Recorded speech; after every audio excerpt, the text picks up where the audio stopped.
What's going on, everybody? Welcome back to another late night in the Brew Lab with me, Lone Fox, your brewmaster in chief. And tonight in the Brew Lab, I'm coming at you with a couple of zombie tribal decks where I have done something pretty special. I say a couple because there's two variants, there's two color combinations, and the idea here is a simple one, one that many have been trying in many different shells. What if we put Fable of the Mirror-Breaker in this deck and see what happens, right? And the most recent attempt was the Boros Angels deck, which I thought was pretty freaking fantastic because there's lots of good ETB triggers with Angels, and just being able to copy one of them with the Fable of the Mirror-Breaker was fantastic and got me a lot of really sweet wins. But what if we put Fable of the Mirror-Breaker in a zombie deck? And the two colors are going to be Rakdos, because we can just play like a mono black zombies, which I think the predominantly like the good zombie cards are in black. And if you just splash a bit of red and put in Fable of the Mirror-Breaker, then you get you get one deck. And then it got me thinking, the other good zombie cards are in blue. So if we go black, red, and blue, we get Grixis. We've got the Grixis new tri-land. So the lands are also quite conducive. So I've made two different builds, and I think we will look at both of them. I'm going to try them both out on the unranked ladder at first. This video is definitely going to go on a little longer than my usual, but that's okay because I've done packing. I'm ready to move. Tomorrow we just got to jump in the car and move to my next destination, and I've even got a brew ready for tomorrow. So we can let this one go a little longer and really test out these decks, and I would love to hear, of course, as usual, all your thoughts in the comments about what it is that we could do to push this to the next level, because I think the idea is a little bit of a genius. So without further ado, let's jump into tonight's brews. We'll look at the Rakdos one first. Fable of the Zombies. It's just good black zombie cards, splashing a tiny bit of red. We can do that via the dual lands, just to play a full playset of Fable of the Mirror-Breaker. The synergies and interactions are many. And so I'm not going to do the usual and just like describe the deck for you guys left to right and all of that stuff that I usually say, because the zombie cards have been seen a lot. So what I'm going to try and do instead is explain to you what the cool new synergies that introducing Fable of the Mirror-Breaker into the deck can bring us. So, for example, Headless Rider. Whenever it or another non-token. Unfortunately, it says non-token. And if it didn't, this would be mythic, because the card would just be ridiculous because of all the decayed zombies, their tokens. And if they died, and every time that they died, you got a non-decayed one, and when you had a Headless Rider in play, it would just be so freaking good. But still, if you copy a Headless Rider with Kiki-Jiki, and you've got a Champion of the Perished in play, or two, or three, or whatever, you will get, of course, the trigger from a new zombie entering the battlefield, because the Champion of the Perished says that whenever a zombie enters the battlefield under your control, you put a +1/+1 counter on the Champion of the Perished. But at the end of that turn, because of the way Kiki-Jiki is worded, you sacrifice that creature at the beginning of the next end step. So when it dies, it does say whenever it or another non-token zombie. So even though that copy that you've just made with Kiki-Jiki is a token, it's still a Headless Rider. So when it dies, it will make at least one zombie token. So you're getting 2 triggers on your Champion of the Perished for every time that you copy one of these things. Pretty damn amazing. Then we can copy, just if that's not on the battlefield, we can copy another Champion of the Perished. Trigger, trigger, trigger. It'll die, whatever. Maybe before it dies, we can Deadly Dispute and draw some cards off of the thing. The synergies start to get quite crazy. Like, I promise you, even just copying a Tainted Adversary, when you have a bunch of mana open, that new copy, when it enters the battlefield, you can pay the additional 3 mana any number of times, as long as you've got mana open. And usually when we try and do this, it's, all you need is 1 red mana to tap the Fable of the Mirror-Breaker and make the copy, and then the rest of your lands are untapped. So you can flood the field with more Decayed Zombies. And then the Tainted Adversary will die. Unfortunately, if you have Headless Rider in play, at that point it'll be a token, so you won't get an additional zombie once the Tainted Adversary dies. But, you know, we've now just potentially brought another 4 Decayed Zombies to the battlefield, which again, trigger on the Champion of the Perished. So clearly that's the main win con, is like just trying to make this gigantic Champion of the Perished and like be the beatdown and try and slam the opponent into the ground. If we cannot get through that way, then Meathook Massacre is your savior, because it's the type of deck, like, let's say a good example is Mono Red, where you might not quite be able to get there against the control opponent, against the opponent that is able to go more wide than you or have bigger creatures. At some point, your Champion of the Perished might no longer be able to attack, and it does not have evasiveness in any way, shape, or form. There's no trample, there's no flying ability in the deck or anything like that. So in that situation, then your plan is to go as wide as possible, and then just Meathook Massacre your own board. Usually by the point at which the opponent can get you to stop attacking with the Champion of the Perished, you've probably already gotten him down close enough to 0 that a well-timed Meathook Massacre will ping him to death off of the triggers from the Meathook Massacre. But that's not the only thing that you can do. Sometimes, and this is one of my favorite players, even before I introduced Fable of the Mirror-Breaker into the deck with the Headless Rider, you just flood the board with zombies. You might have a champion or 2 down, a Shambling Ghast or 2 down, maybe a Graf Digger, maybe a Tainted Adversary, maybe a couple of Headless Riders, and then you sweep the board.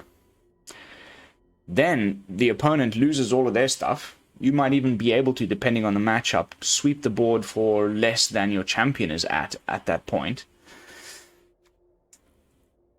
All of their stuff dies, your champion stays behind, and then for each one of those non-token zombies that you swept, they get replaced because of the Headless Rider. And of course, all of those new zombies flooding the battlefield will again trigger your champion, and you'll be able to swing in the following turn for an obscene amount of damage. The best is when the opponent doesn't read the card properly and they sweep the board, and you've got a bunch of your, even if they manage to, let's say, Blood on the Snow, and they get your champion as well, and everything's dead, but you had Headless Rider on board, you're left with like maybe even 4 of these little tutus, and they're left with nothing. It's so sweet. I love it when people forget to read this card, because it doesn't see that much play, and they sweep the board, and then you've still got a fully stocked thing, and you can just start attacking straight away on your turn. It's so sweet. But yeah, we've just the rest are just kind of nice cards, right? We've got Eaten Alive, which is a great sort of mono black version of something like Rite of Oblivion, where you need to sacrifice something as the additional cost to casting the spell. And then you can exile creature or planeswalker. It's not like Rite of Oblivion that's any non-land permanent, but still, exiling something like the Kami of Transience feels just so freaking amazing with this card. And you don't always have to have sack fodder to do it. It does mean that then it costs 4 mana instead of 1, but that's still okay. But more often than not, we've got some Decayed Zombies lying about, either via the Jadar or Tainted Adversary, or we've got a Shambling Ghast lying around. Of course, if we've got the Headless Rider in play and we sacrifice one of our non-token zombies to activate Eaten Alive, exile something, and you get a zombie out of it because the Headless Rider trigger on the champion. Mwah! Beautiful. So many nice little synergies. And then the Graf Reaver is just in here as an additional way of dealing with planeswalkers. We do have Eaten Alive, but it's also a 3/3 that only pings you for 1 at the beginning of each upkeep. It's usually quite okay to mitigate that with Meathook Massacre and things like that. And just being able to have a consistently like a 2-drop that's quite well statted on top of the champion. So you trigger the champion, you know, you've got a 2/2 and a 3/3 on turn 2. Pretty nice. But, you know, late game, maybe they play a Lolth or whatever, or if we ever get to the late game, something like a Professor Onyx or what have you, then you can just exploit, sacrifice a little Decayed Zombie or something, or you can just sacrifice the Graf Reaver itself, And you can destroy target planeswalker, which is quite nice. Yeah, that's really it. Honestly, we've got a full playset of Deadly Dispute to draw some cards. Eaten Alive, Meathook Massacre for removal. Fable of the Mirror-Breaker for some card filtering ramp and copying shenanigans. And that's the deck. As far as the mana base, if you had to press the auto land whatever suggester thing here, it would add more red basics to the deck just because of Fable, but it's really unnecessary. It's just it's the one card that needs red, and we do have 4 Pathways and 4 Haunted Ridge. It's been enough to cast the Fable and the Mirror-Breaker every single game without any problems. So the rest is just black stuff. We've got Hive of the Eye Tyrant, 2 Takenumas to potentially revive one of our champions of the Parish if necessary, and a bunch of basics. So that's the deck, version 1. We'll jump into the Grixis one in a moment. There's some other fantastically amazing play lines in that one too. But, oh, yeah, the right deck selected. Like I said, a bit of unranked. I don't think this is yet ladder ready. I am in Mythic. We could just say who cares and play some ranked. But I just want a little warm-up match, honestly. I just finished watching Mobius, Dr. Mobius, new Marvel movie. I think it's a Marvel movie. It was really good. I actually quite enjoyed it. Jared Leto is amazing in that. What an actor. I don't know about this hand though.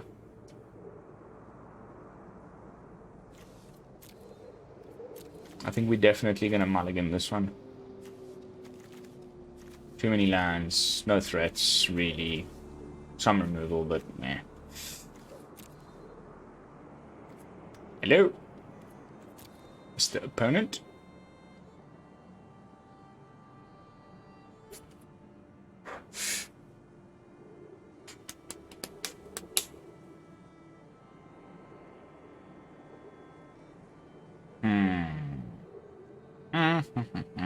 Okay. Riveting content. Oh, there we go. Mulligan.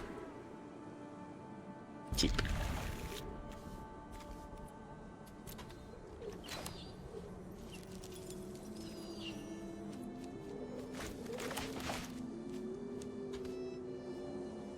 Mike Wither. Taking his sweet ass time.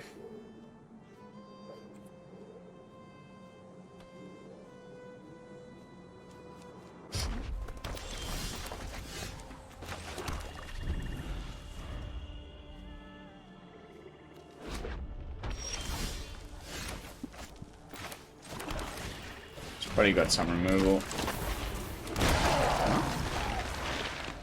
Surprising, to say the least.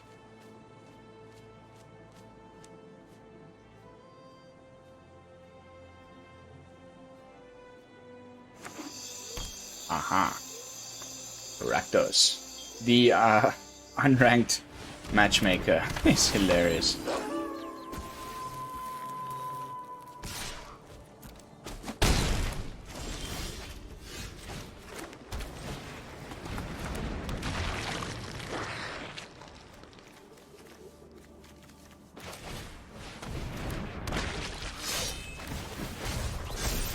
No exploits.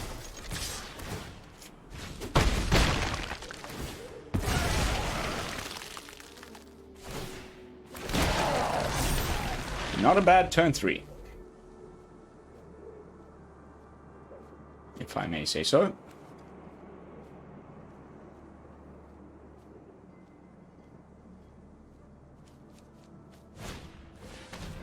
Oh, not my Fable. Aw, mate. Seriously?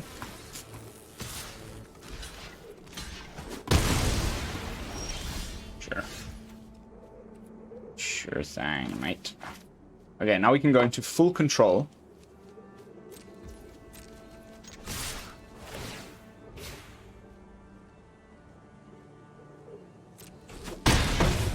Before the zombie decays.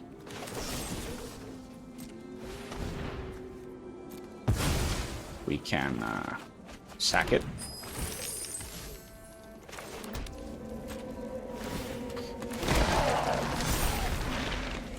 Bunch of lands, thank you. Well, at least we can do a huge Tainted Adversary.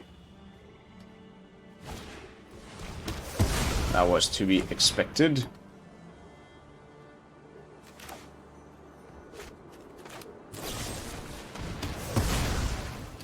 So was that.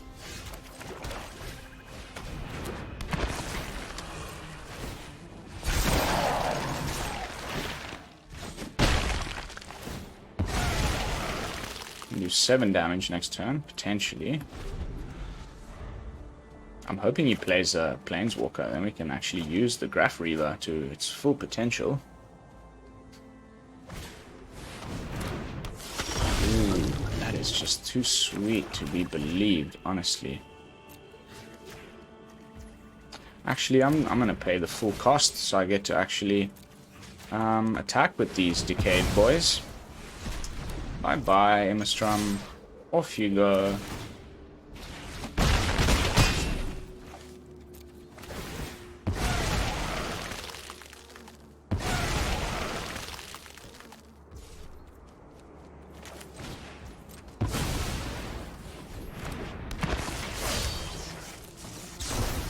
Spread the threats. If he's got removal for the one, we still can win with the other.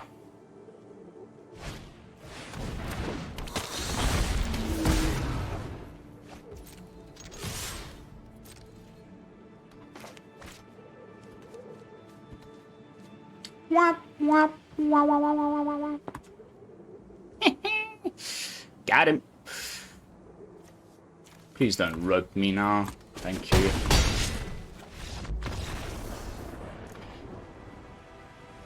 Hey, that was pretty nice. Didn't get to do any kiki-jikiing.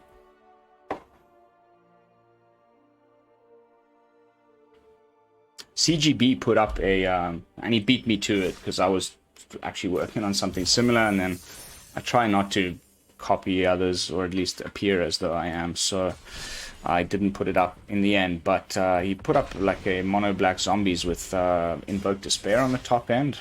It's actually like a surprisingly good deck that didn't get as much play as I would have hoped. It's a really fun tribe, and there's some good synergies and good cards overall. And I clearly think that the Meathook Massacre was intended to go with the Decayed zombies.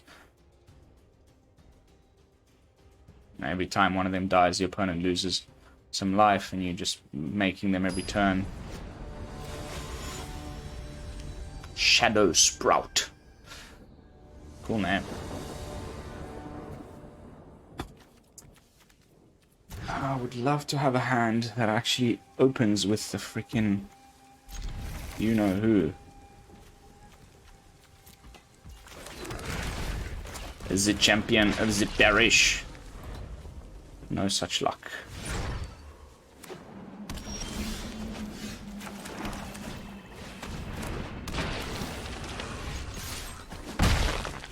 Still no champion.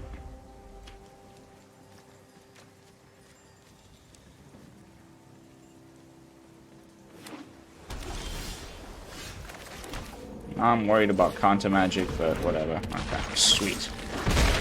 Now whatever he kills gets replaced.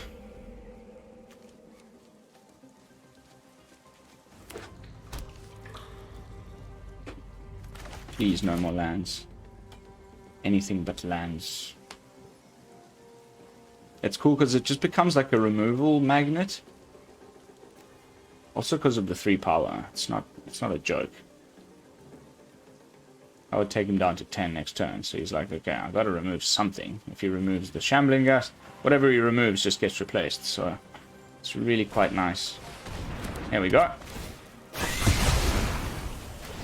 We get 2 zombies and a treasure. Ew.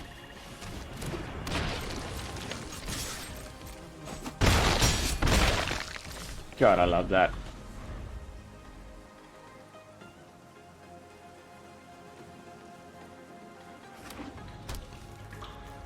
Okay, Sultai.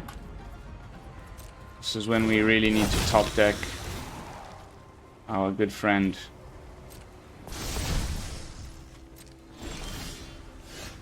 Ooh.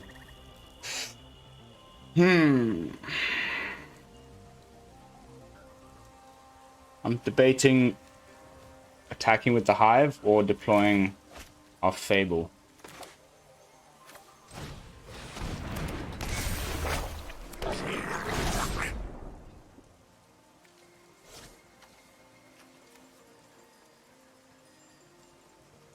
We attack with everything, he just blocks, gains life. So we can only attack with the Death Toucher, really.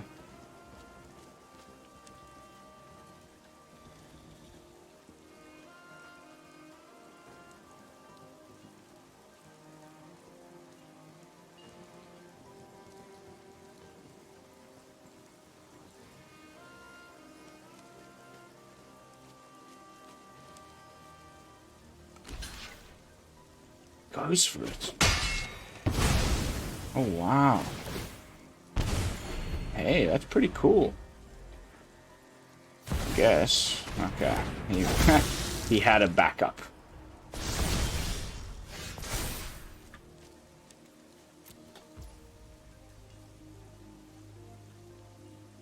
Whoa, that's a tough call. We can kill it now, but we also lose all of our stuff. But it's nothing really that important.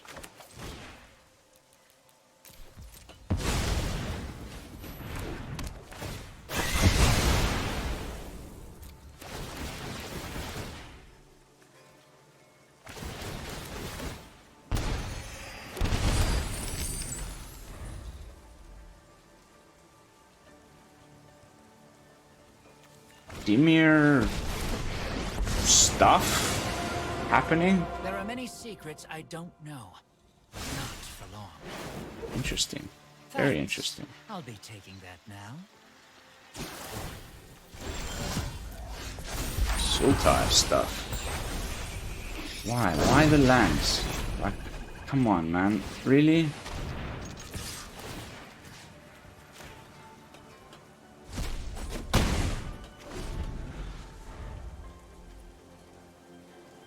Did we need another land right there and then deck? I don't think we did. There's no secret I can't uncover. Sultai mid-range. Maybe Sultai ninjas and he's got the... Yeah, it's probably Sultai ninjas actually. Like, ninjutsu.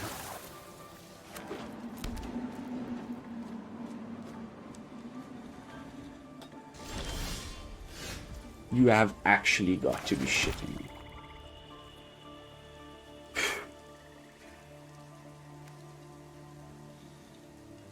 You have actually got to be shitting me.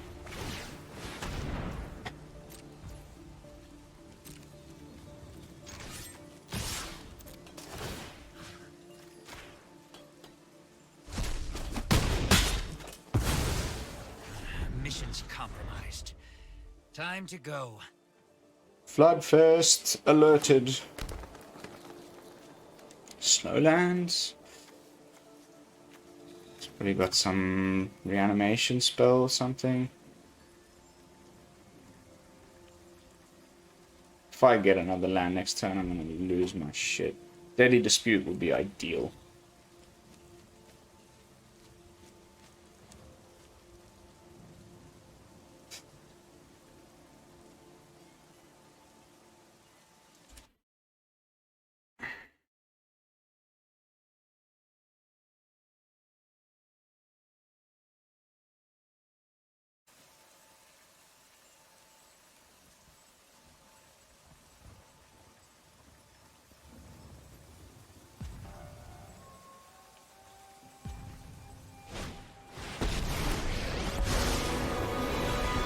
Phyrexia's story infects the mind, becoming unforgettable.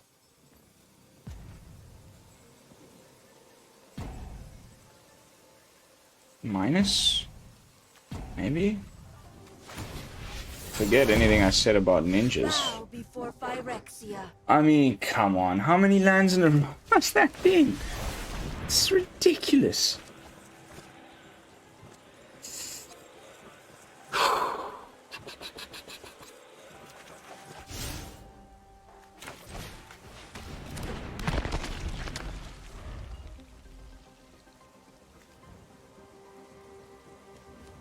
Absolutely ridiculous.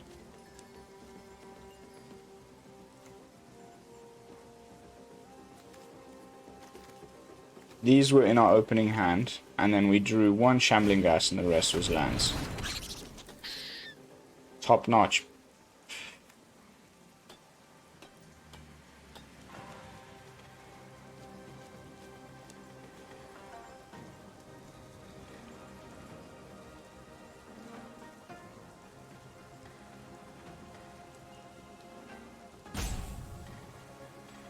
Opponent.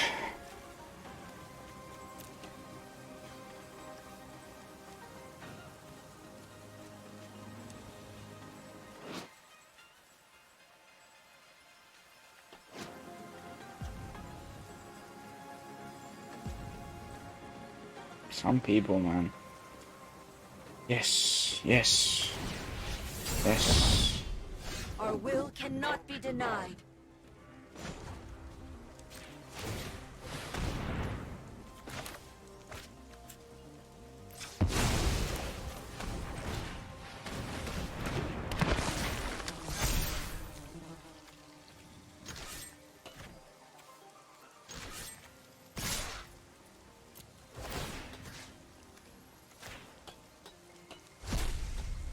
I don't know if I should have attacked with the champion or not.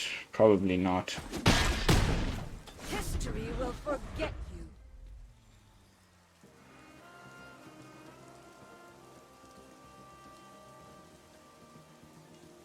Yeah, definitely not. That was a misplay, for sure. I'm not entirely sure why I did that.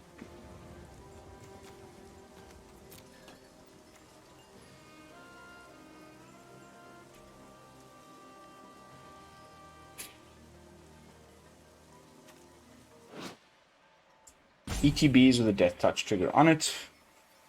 And whenever it, yeah, okay, so it's kind of like, yeah, there's been a few of those in the ninja tribe where you like then remove the counter and it does something. In this case, destroys artifacts or enchantments.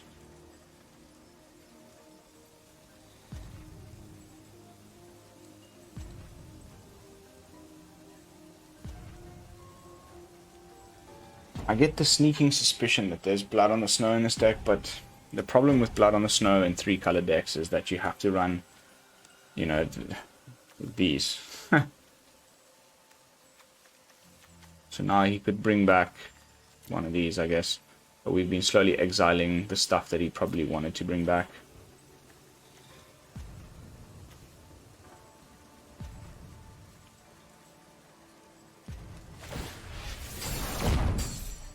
You do not write this story.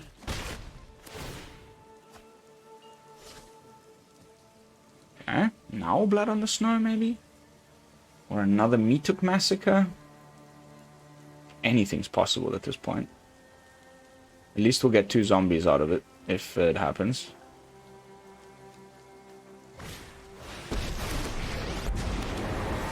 Okay, so just full-on Sultai Walkers with some creatures. Subservience will be rewarded.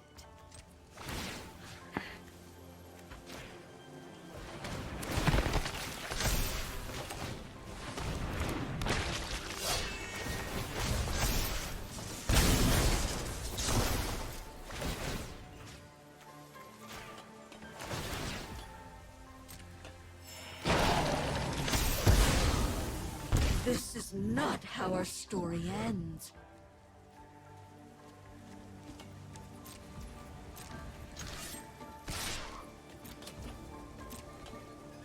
Pity we didn't have 1 more mana for the Hive. Could have dealt with both Planeswalkers in one fell swoop.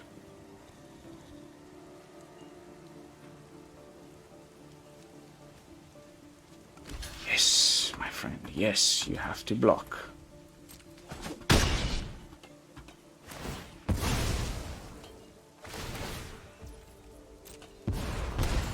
Do what I demand. Pretty cool, getting to show off a few of the cool things that we can do. Unfortunately, I'm very certain there's a Blood on the Snow coming our way. Sooner rather than later. And his Toski will survive that, which is also pretty bad. Draw a card.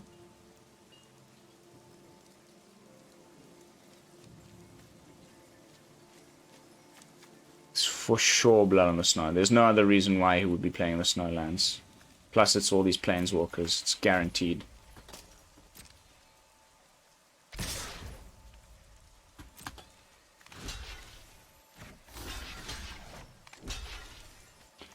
Oh, wait.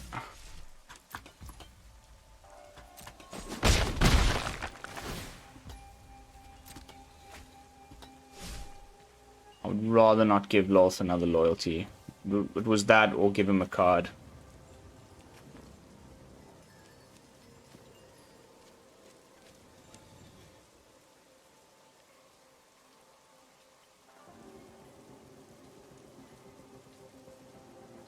Oh, this guy takes his sweet time, huh? And bye-bye, champion.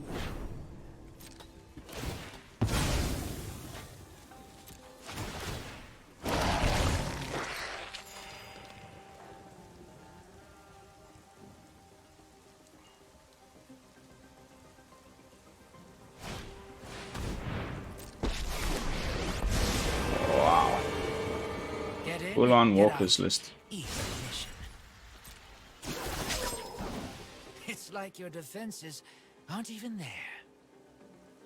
Cool, he's tapped out at least. Oh yes, I know the knowledge you seek. Ooh, that's nice. Okay.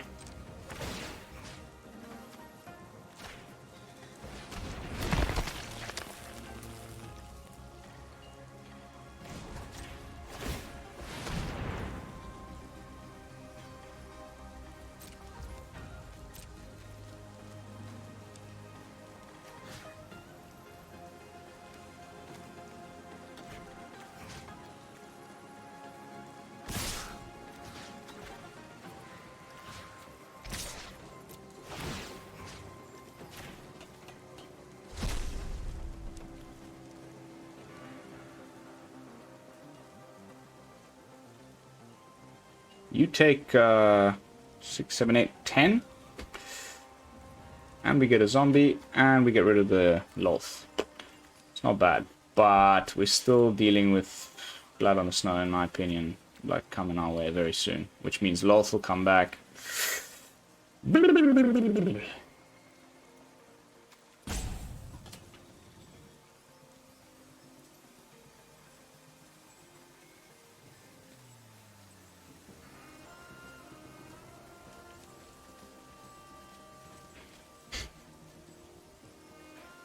What is there to think about?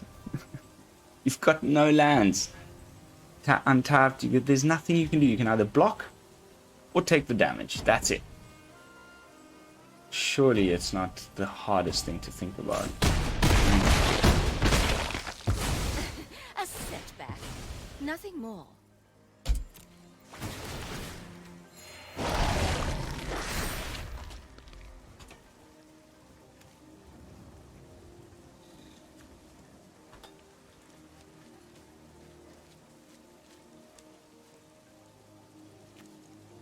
Now we can copy the Graf Reaver with Kiki-Jiki and get rid of Kaito if we get to the next turn.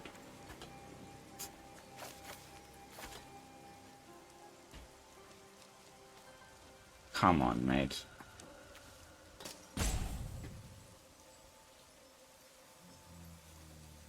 Don't have all day. I want to get to the Grixis build. Ooh. Drop my vape. Be right back.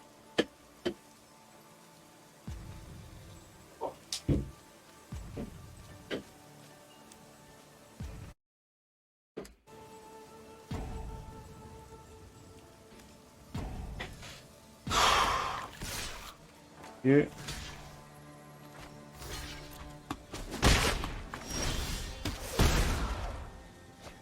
Cool beans.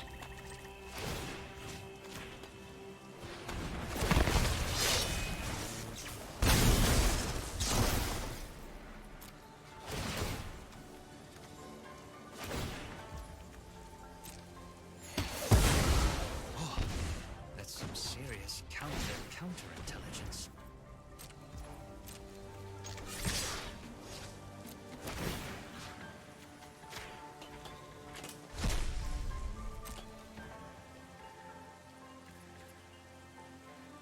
You better have some sweet ass removal in your hand, or it's GG, mate.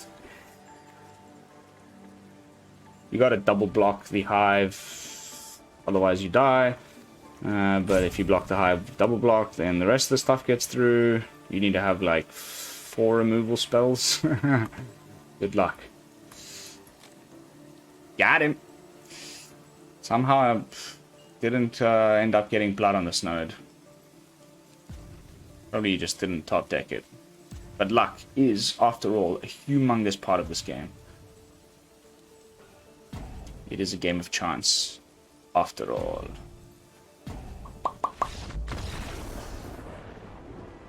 Toodle pip. Alright, let's, how are we doing for time? Let's jump into one more with this one. Try and see if we can really get it to pop off with the champion. Maybe get an opening hand that actually has one in it for once. And then we'll test out the Grixis list for a bit.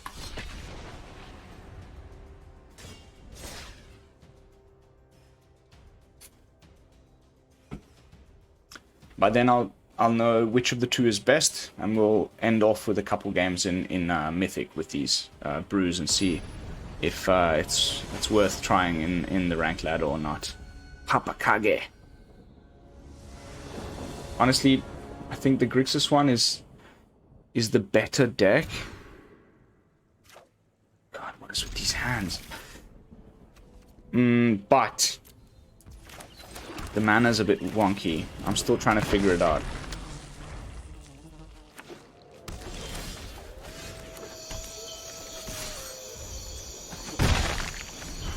Papakage.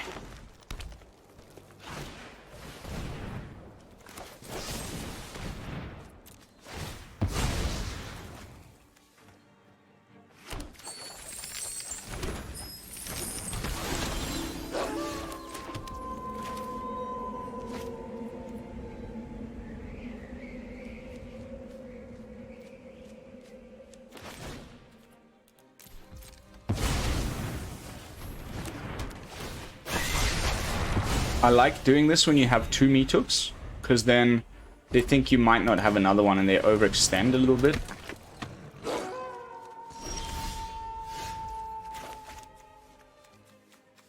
We only need the 1 red.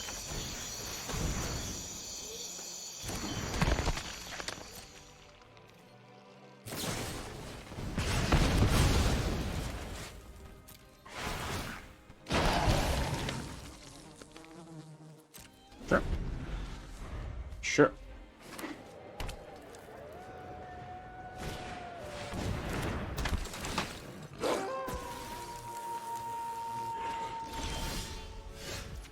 Enough with the lands already, please, mate. Holy crap, I'm sick of it. We can't let it go tonight, so I guess...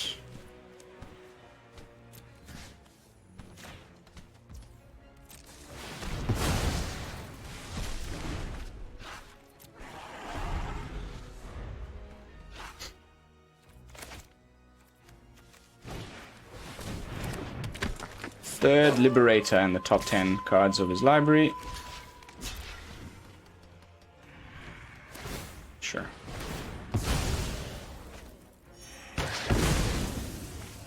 Hey, we get to keep our zombie. Win-win.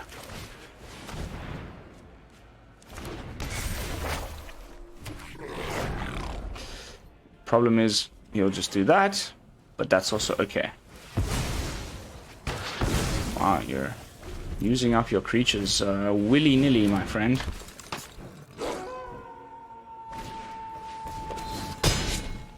No worries at all. Okay, this is starting to be ridiculous. Like, how many matches in a row does this have to happen to me before I start to consider it a bit of a joke? It's the 2nd match in a row now. Maybe we can trim a land or 2.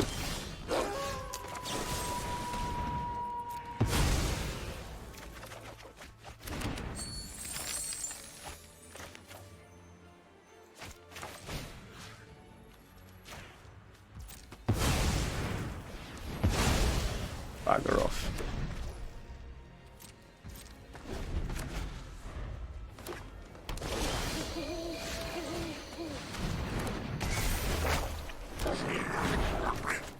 No. I'm going to use this Takenuma if at all possible.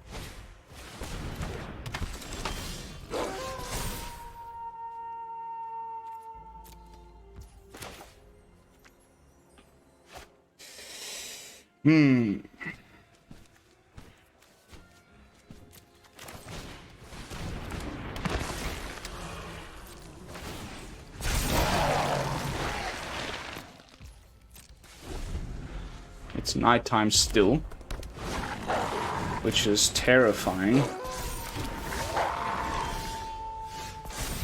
This is too much, man.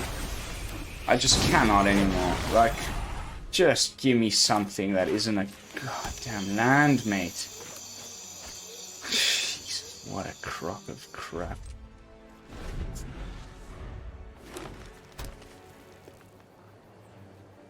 At least we got the death touch. Double Tovelars. Happens all the time.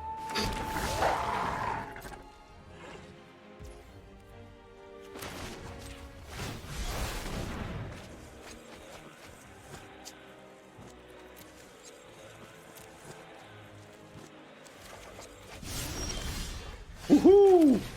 Hello.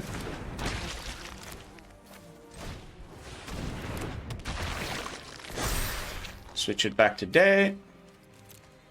Hold up mana for the Kiki-Jiki. Okay, we might still be able to pull this one out of the bag. Put a stop on the end step so we can make the copy of whatever it is that we want to do and it survives into our turn.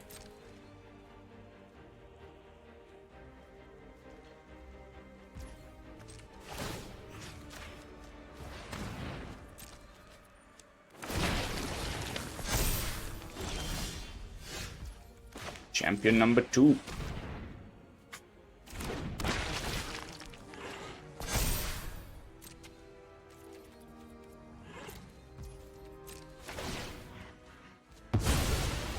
Double zombies.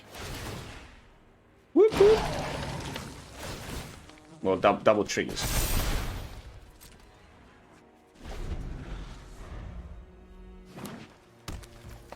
Okay, it's gonna go back to night, which is pain in the butt.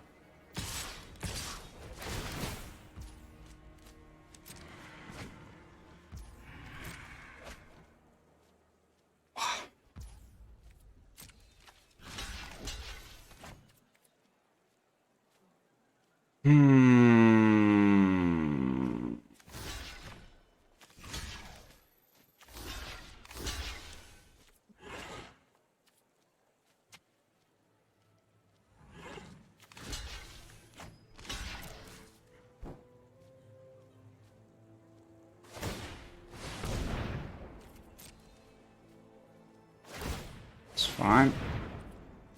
It's fine. Lose your card draw engines. We get zombies.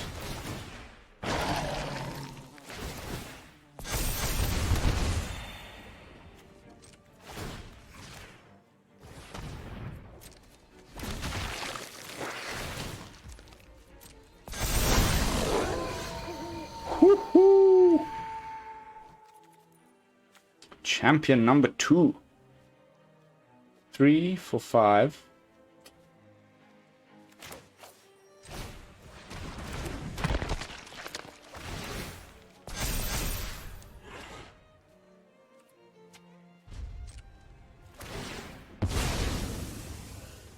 Oh, this is great.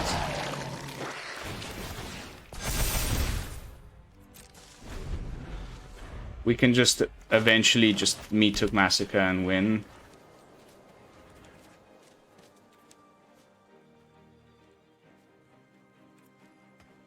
You need something to kill Kiki-Jiki, right? I mean, that's what he's trying to go for. There'll probably be like a Blizzard Brawl or something to that effect.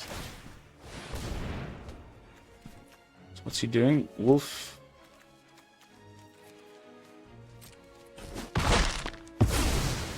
Fine.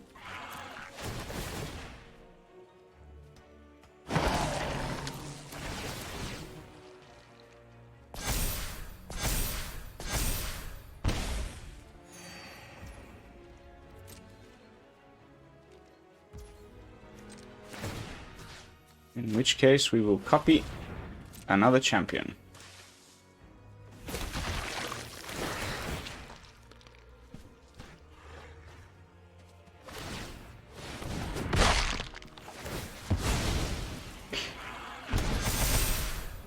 Okay.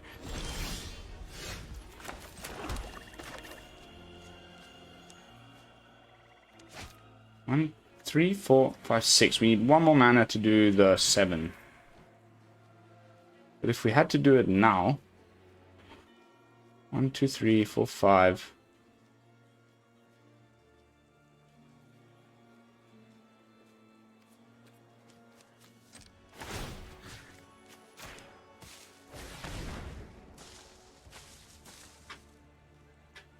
Yeah, we're good to just attack now and then sweep the board. No matter how he blocks, plus the existing Meathook Massacre.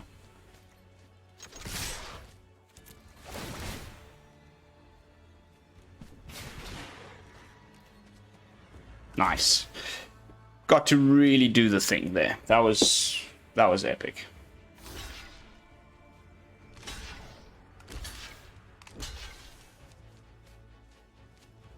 So we just win anyway off of the Massacre. We don't even need to sweep again. Bye-bye. Eyo. Got round 2 pack leaders. Epic.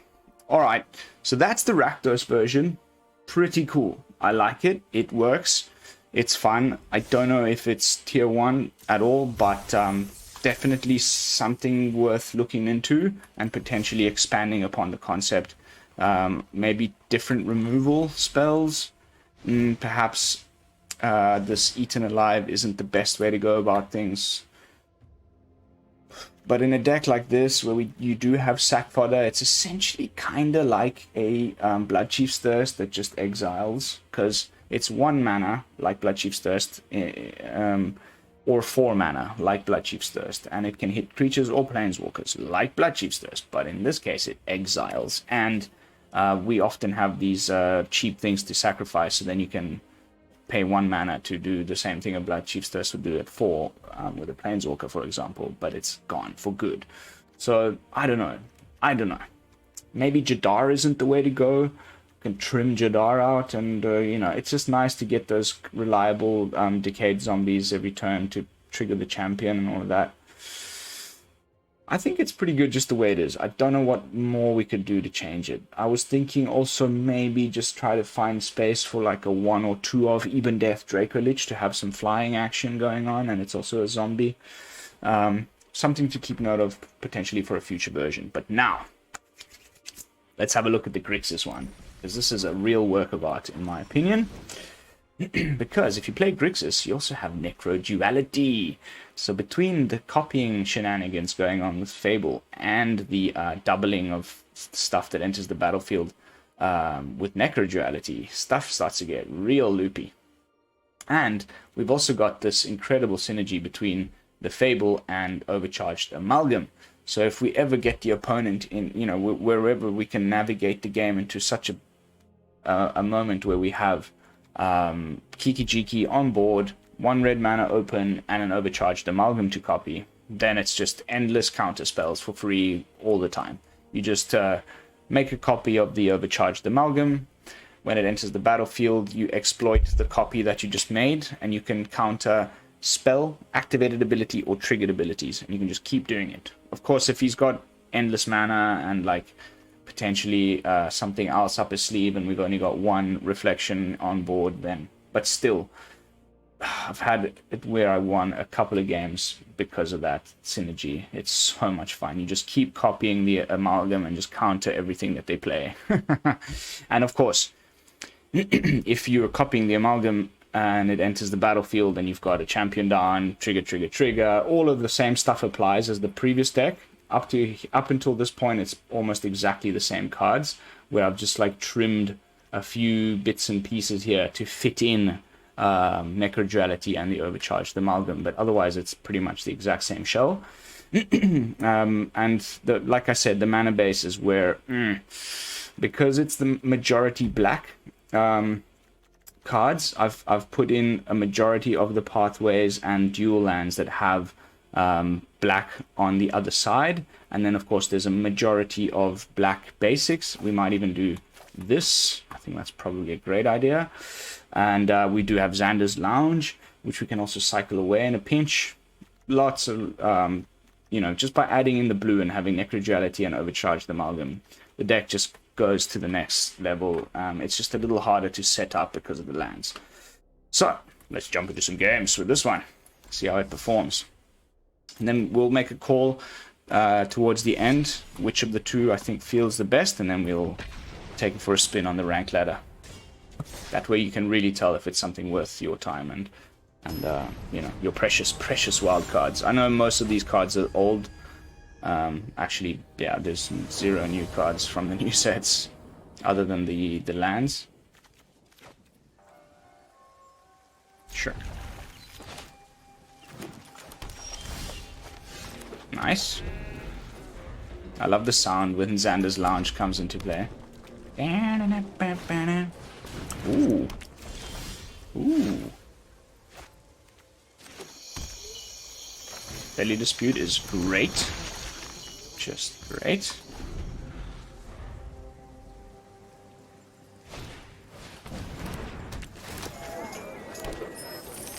Oh, so prosperous.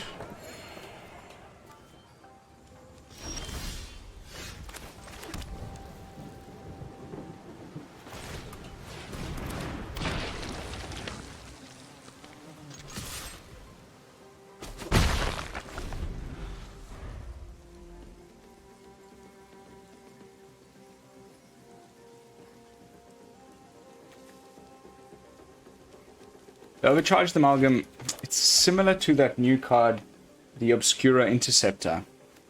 It's got flash, it can the Interceptor bounces something. I mean, they're slightly different, but it's very similar play patterns.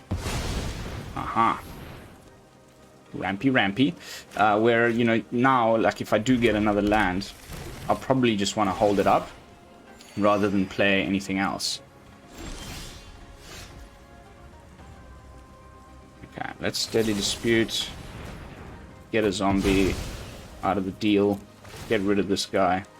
Whoops. Oh, misclicked.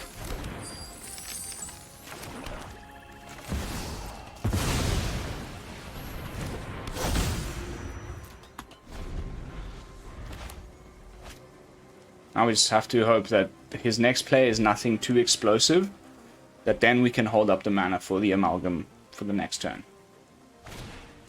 Okay, Toski is just fine.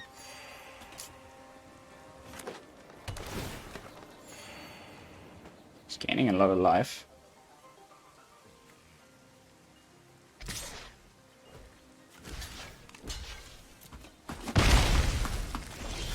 I'm not entirely sure why you did that, my friend, but sure. Maybe he thought this was decayed. Maybe. Now we're in Amalgam Town.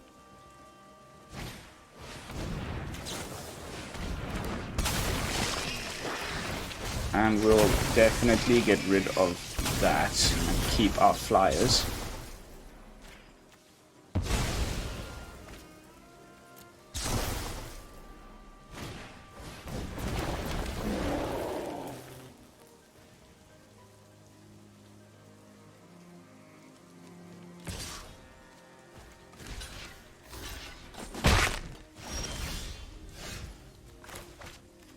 Fantastic.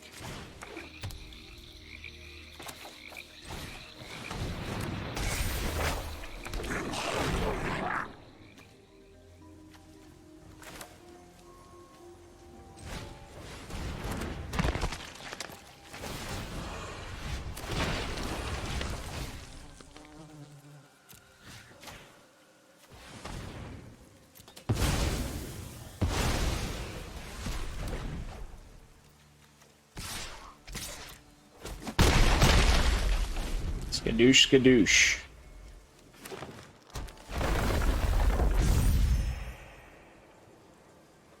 What are we worried about? A Shire Could be pretty nasty, I guess. There's a few things that could be pretty bad.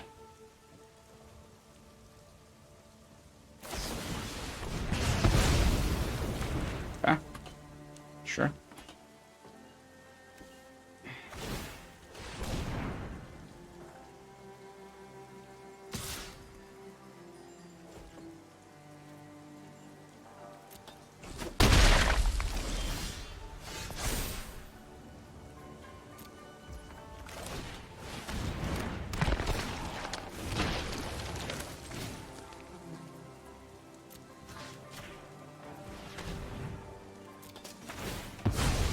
Another zombie.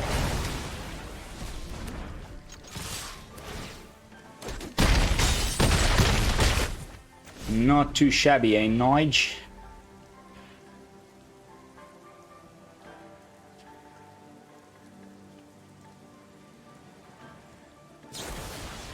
Woohoo!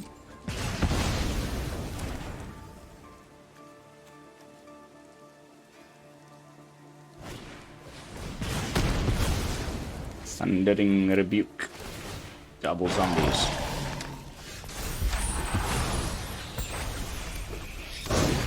That's gonna be the game, baby.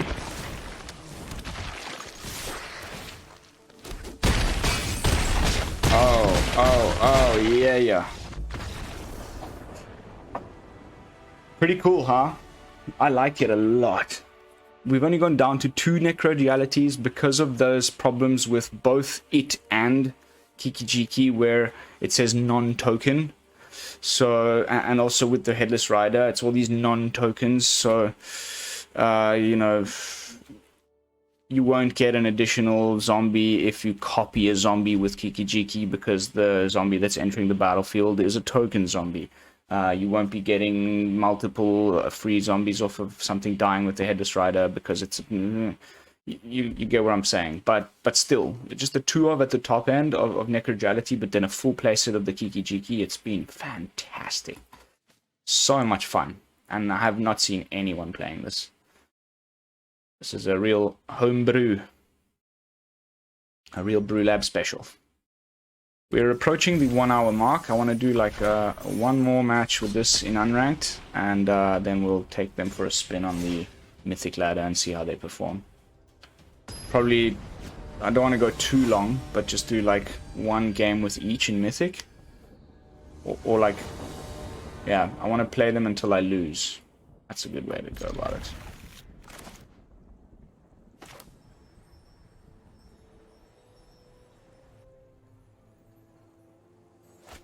Key brains.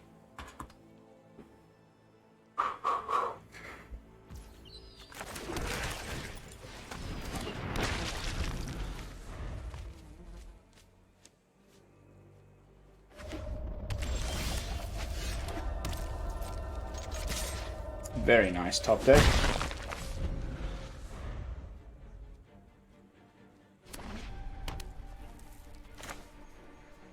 Jeskai, huh?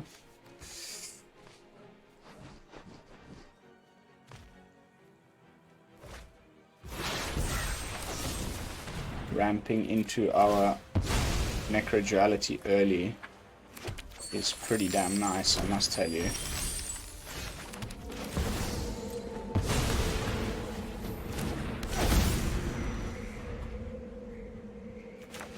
I think then we just hold up the Amalgam next turn.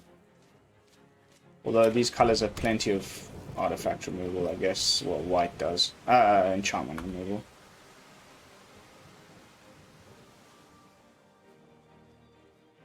I wonder what this is. If it's scry 2, draw 2. Come on.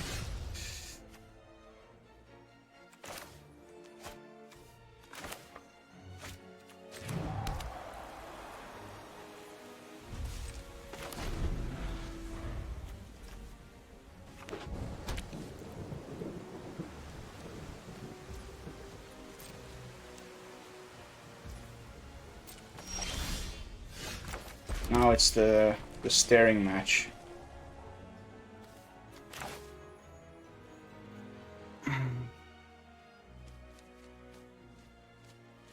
Let's see if you can't, if there's counter magic here. Will not pay anything.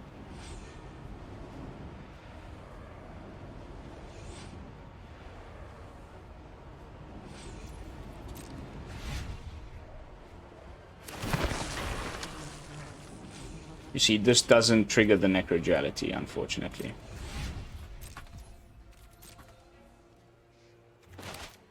We may even sack the adversary to the Amalgam's exploitability and stay with some flyers rather than have the Death Touchy boys. Let's see how it goes.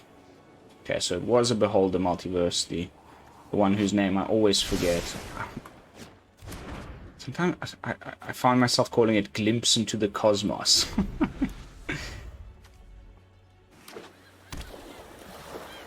Doomscar. Come on.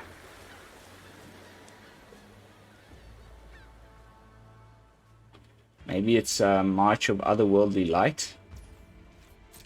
Still nothing, huh?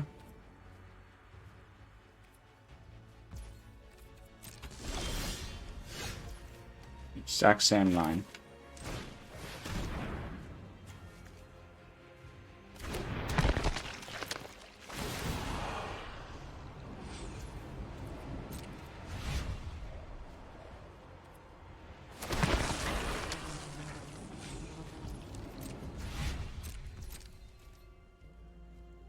Imagine there's a Wandering Emperor. That could be pretty funky. Nope. Something, though. It's probably just another... I was about to say Glimpse into the Cosmos again.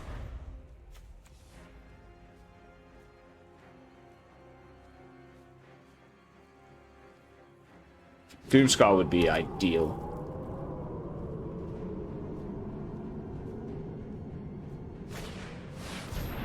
Oh, even better.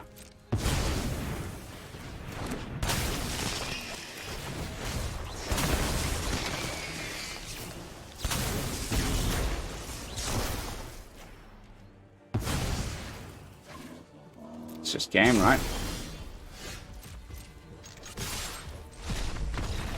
Hee hee! God, I love it. Alright, both are feeling fantastic, honestly. Like, at least in Unranked, it's just fun, cool games. So, let's see how they perform in Mythic. We'll start with the Rakdos list. And we'll just keep playing it until I lose. And then once I lose, we'll switch to the Grixis one. Haven't played any Mythic today. Now that it's not even the top 1,200, but it's the top 200 that get automatic qualification, I found myself playing less. I just want to get to Mythic so that I can bring you guys Mythic content and just get the, you know, the clout and the free boosters and stuff at the end of the month. But then after that, I just sort of, I think I'm going to start saving my gold for those events. We might start doing a bit of standard events content over the next couple days. Oh yay, Exile Mania. That sucks.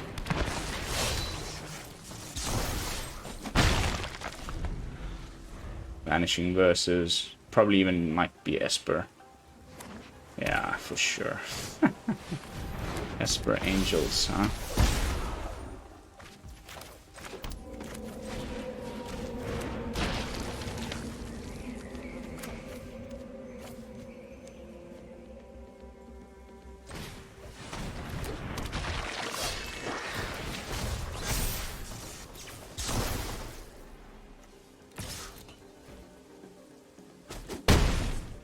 So, Void Rend, all sorts of things. Here comes the Righteous Valkyrie. Our Eternal Lives are going to be very crucial in this game, in this match. Yeah. Oh, yay. How boring.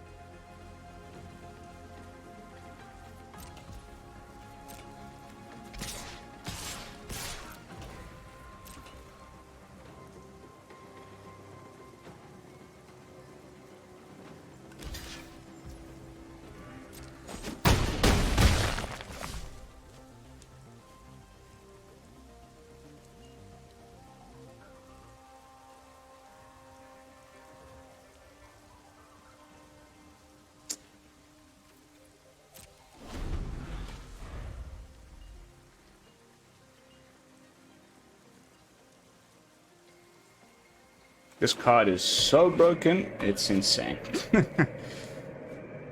Their ability to just come back from nowhere is quite disgusting. Okay, I smell a counter spell.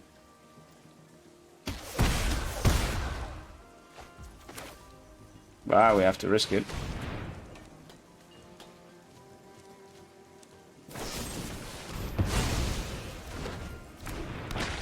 Was Void Rend after all.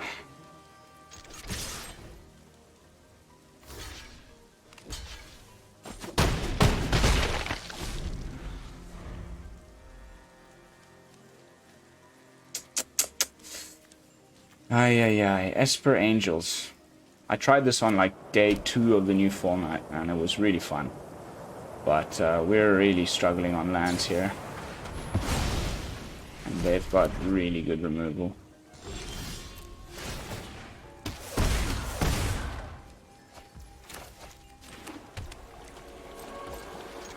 Please block, please block. Please block. Yes. Oh, yes.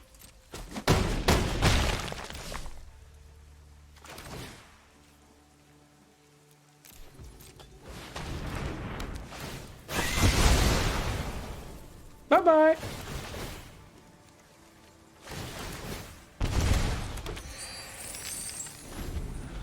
Pretty cool. Pretty cool. Got rid of one Valkyrie.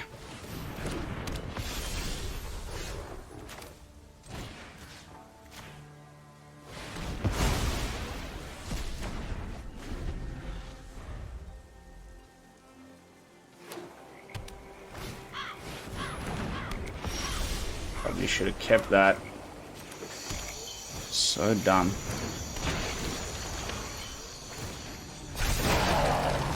So dumb. Why did I waste my Eaten Alive on a stupid little Valkyrie when we could have killed the Liaison?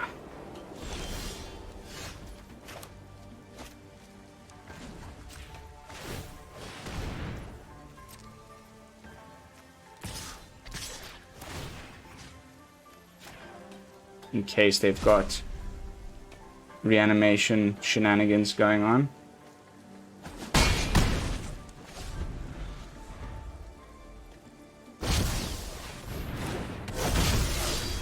We just have to find a way for one of our creatures to die. Okay, never mind. Up to 6.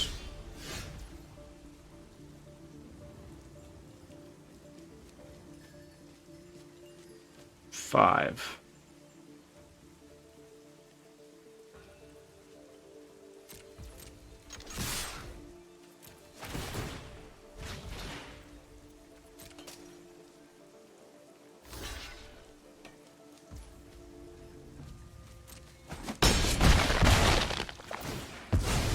That's just game, no?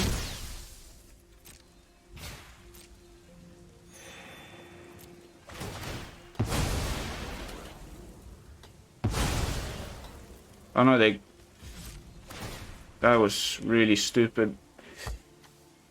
Why? I could have won that. Just needed to swing with my freaking Hive.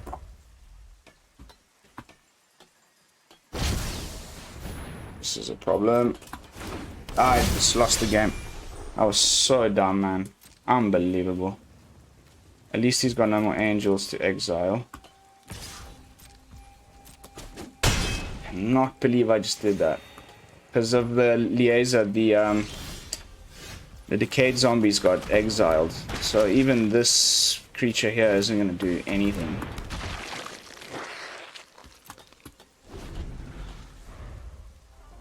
We just lost the game. Unbelievable.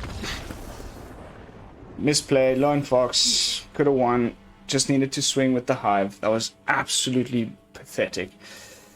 Need to slow down and just think it through a little bit more. But okay, we got to stick to the rules. We lost that one, so let's go straight to the Grixis build.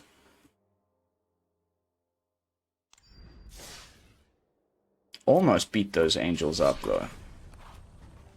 I should have saved the Eaten Alive for Liaison. Definitely a few crucial misplays there. But we live and we learn. That's the most important thing. Always learn from your mistakes. Try not to repeat them if possible.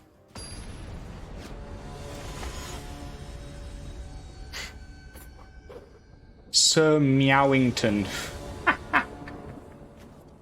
Legendary name, mate. And it's crazy how few of those champions you get in your opening hand, even though it's like the main card that you want. The only reason I kept it is because we have these two in our starting hand. One mulligan.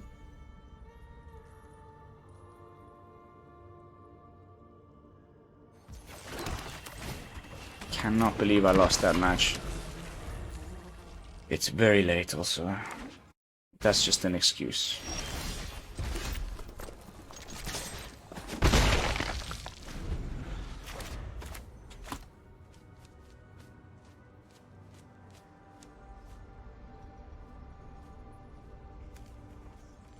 Borrows something or another.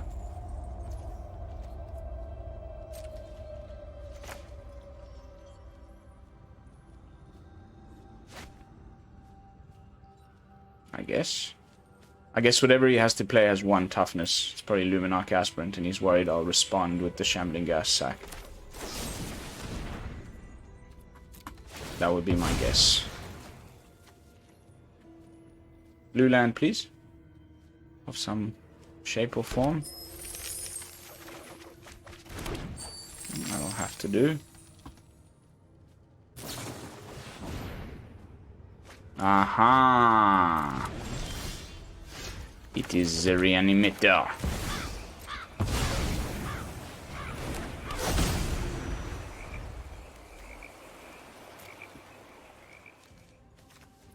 He needs to get to 5 mana with 4 white to be able to bring this Velomachus back, and then we'll lose the game for sure. So we need to just hang tight.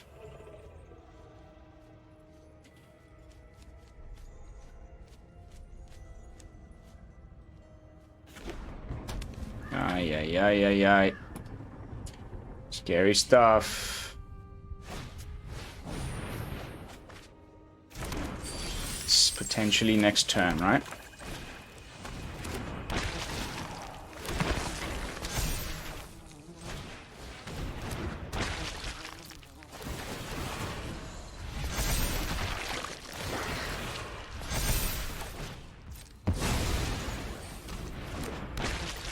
If he can't get it off next turn, then we're looking pretty good.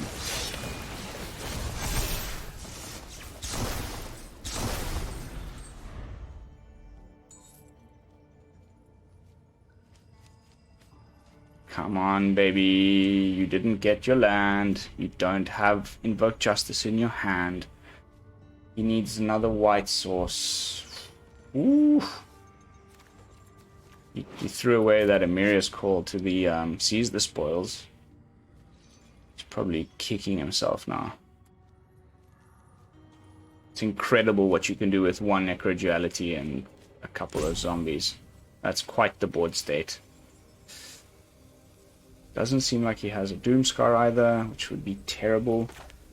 I made a bit of a mistake there. Oh god, why make me wait? If you've got it. God, man. Really? You had to make me wait all of that? Watch him hit another Invoke Justice and bring back Jin-Cataxius all in one go. For fuck's sake. Unbelievable, the luck. Get stuck, mate. What a crock of shit. What an absolute crock of shit. Disgusting.